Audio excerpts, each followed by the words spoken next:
Hello everyone, my name is Jamin. Thanks so much for visiting my channel.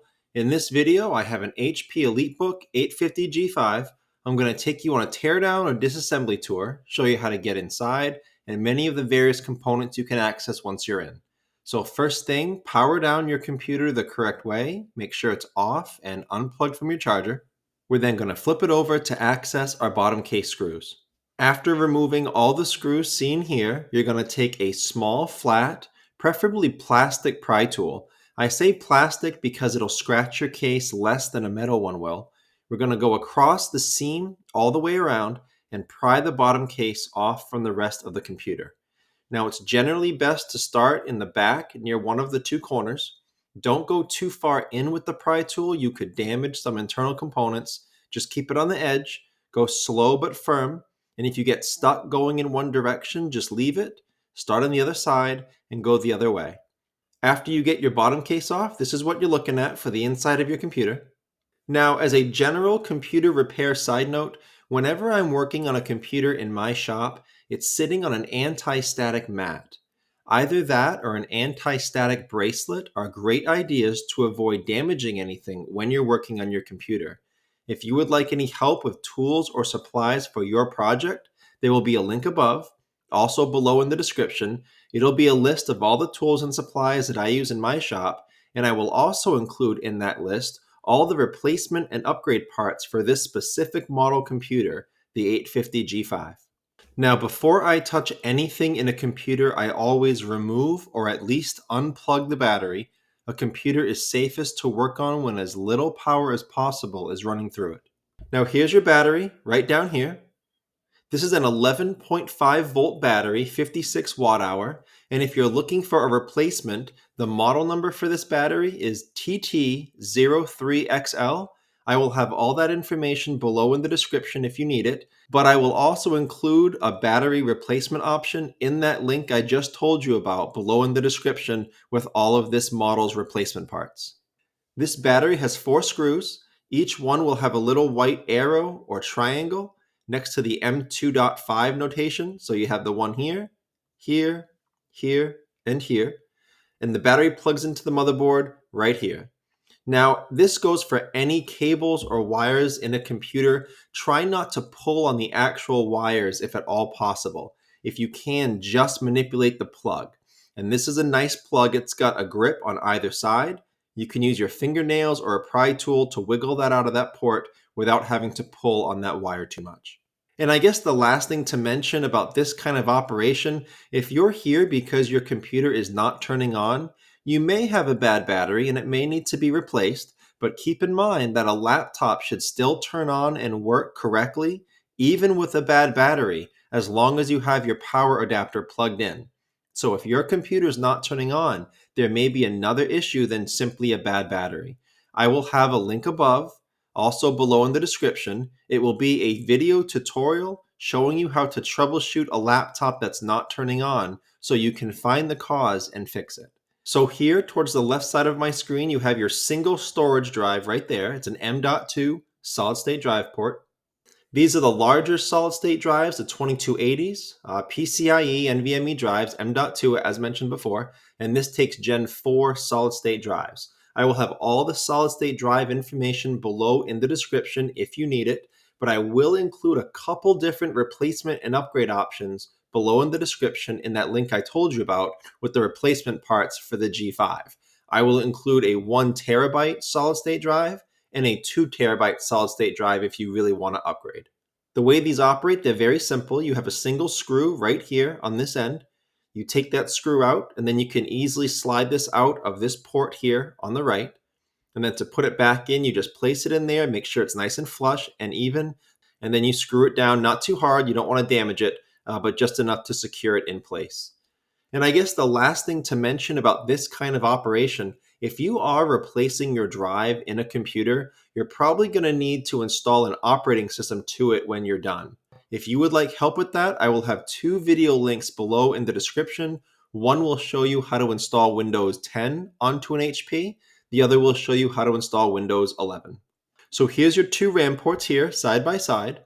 You have 2 SODIMM memory slots here. It takes DDR4 3200 megahertz, and the max RAM for this computer is 32 gigabytes.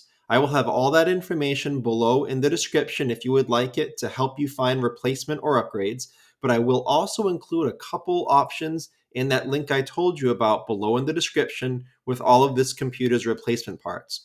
Most of you will have stock when you buy the computer an 8 gigabyte memory stick in one of these ports like this. So in that list, I will include a 16 gigabyte stick in case you want to upgrade. And then I will include a 32 gigabyte kit, which will include two 16 gigabyte sticks, one for each port if you want to max out your RAM. The way that the RAM works is they're held in by these two little spring-loaded metal arms, one on either side. The way to get the RAM out is you would gently bend those apart from each other away from the RAM stick. The RAM stick will then release. Oftentimes it'll even pop up a little bit, and then you can pull it out of the port right here. To get the RAM stick back in, as you notice, there's a long side to the stick and a short side. So you can only get that RAM in the correct way. You can't put it in upside down. And then once you get it in, make sure it's flush and straight. This little gold section here just goes nice and straight across. Once it's in place, you just press on the middle here, press down, and these metal arms will latch onto it and hold it in place. And I guess the last thing to mention about a RAM replacement or a RAM upgrade, if you're looking to increase your computer's performance, increase its speed, upgrading your RAM could be one of the cheapest and easiest ways to do that. That and upgrading your solid state drive, those are probably the easiest and most cost efficient ways of upgrading the performance in your computer. So here's your CMOS battery near the bottom left-hand corner of my screen. It's held down by double-sided tape, so if you're here to replace this battery, you can pop that up fairly easily. I will try to have a CMOS battery replacement below in the description in that link I told you about with all of the replacement and upgrade parts for this model computer. If you're here to reset BIOS, you don't necessarily need to pop that up. All you would have to do is unplug it from this port. So as mentioned earlier, don't pull on the wires, but use your fingernails or a pry tool to wiggle this out of that port on the motherboard. Now, one final note about a BIOS reset, if that's why you're here. In most cases, this will not reset your BIOS password. This will just reset your BIOS system settings. If you want more information on how to reset the BIOS password, check out below in the description. As a last side note, this is a common troubleshooting step if your computer is not turning on. If that's why you're here, there are a lot of other troubleshooting steps you can try. There will be a link above, also below in the description. That will be the full troubleshooting video on how to troubleshoot a laptop not turning on so you can find the cause and fix it. So here's your speaker bar on top of my screen, this long black bar here. It's held down by these two golden screws right there. Those are hex screws. And the wire runs over here and plugs into the motherboard right here. So just like the other wires, do not pull on these wires. Speaker wires are sometimes especially fragile, so just grab the grips on either side with your nails or a pry tool or a pair of pliers, but wiggle that out by only pulling on that port. I will have a replacement speaker bar option for you in that link I told you about below in the description with all of the replacement parts for this computer if you're needing help finding one. And I guess as a last side note about this kind of repair, if you're having any sound quality issues in your computer, if it's not consistent across different software, or if you can't get any sound at all, it could be that your speaker bar is bad and needs to be replaced, but it also could be a driver or a system issue.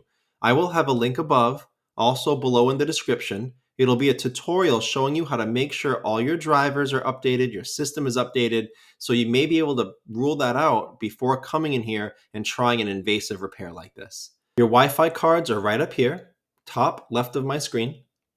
And yes, I did say Wi-Fi cards. There are two of them in this computer.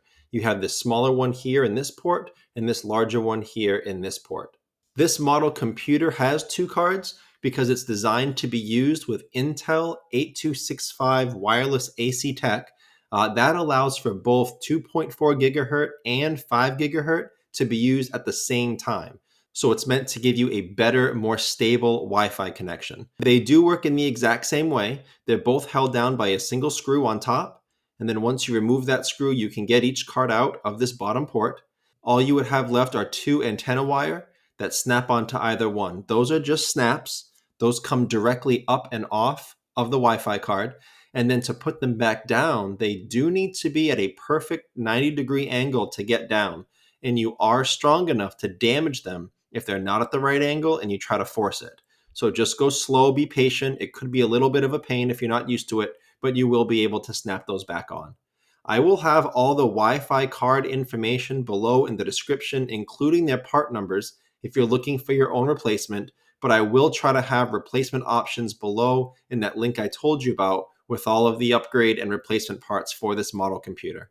And I guess the last thing I can mention about this type of operation, if you are having Wi-Fi issues in your computer, if you're not able to access any Wi-Fi options, if you can't see any networks, your Wi-Fi card could be bad. It may need to be replaced, but it also could be something else. Before you get in here and try an invasive repair like this, I will have a video link above, also below in the description. That will be a video tutorial showing you how to troubleshoot if you're not seeing any Wi-Fi settings or if you can't access those options. Hopefully you can fix it that way first. So your fan is right here. Heatsink assembly goes between it and the vent and comes down here over your CPU, GPU area. To remove the fan, you have a screw here, here, here, and here. The wire to the fan plugs into the motherboard right here. Be very, very careful with this wire. Fan wires are notoriously cheap and they break very easily. So as much as you can, just grab that plug and pull it out of that port. Be very careful pulling on the wire too hard. To get the heatsink up, you have these 2 screws over the GPU, these 4 over the CPU. Now, I'm not sure why you're here. If you're here to replace a broken fan, perhaps you're having overheating issues and you're here to clean out the whole heatsink assembly. Just a word of caution, if you do ever remove a heatsink assembly in any computer and expose the thermal paste to air, it does then need to be reapplied. Once it's been broken apart and exposed to air, it's not going to do its job as well. Below in that link I told you about with all the replacement parts for this computer, I will have a couple different thermal paste options. One will be on the cheaper end if money is really an issue. The other will be on the more expensive end. Just be aware that with thermal paste, you do get what you pay for. The cheaper stuff does do a good job, but the expensive stuff does do a better job. Also, keep in mind that before you put your thermal paste down, you want to clean all the old stuff off of the heatsink and the chip. You don't want to put new paste on top of old paste. And then when you're putting it down, you don't want to put too much down.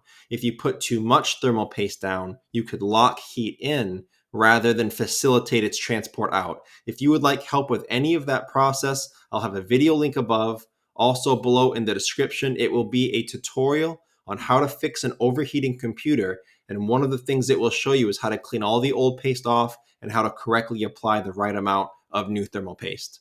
As far as the other things in this computer, if you're dealing with any of the ribbon cables like this one here,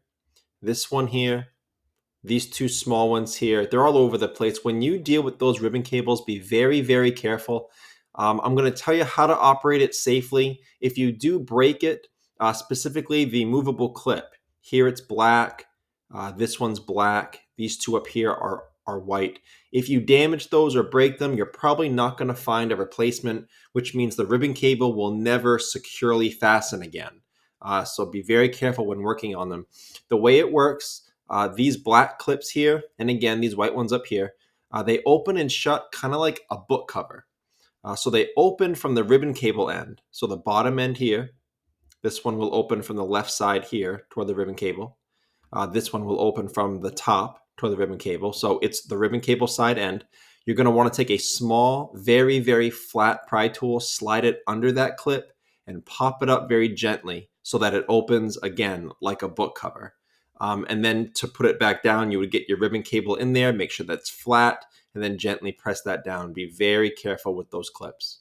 If you're here to access your LCD or your LCD assembly, you would first want to unplug everything that's coming down from it and then unscrew your hinges.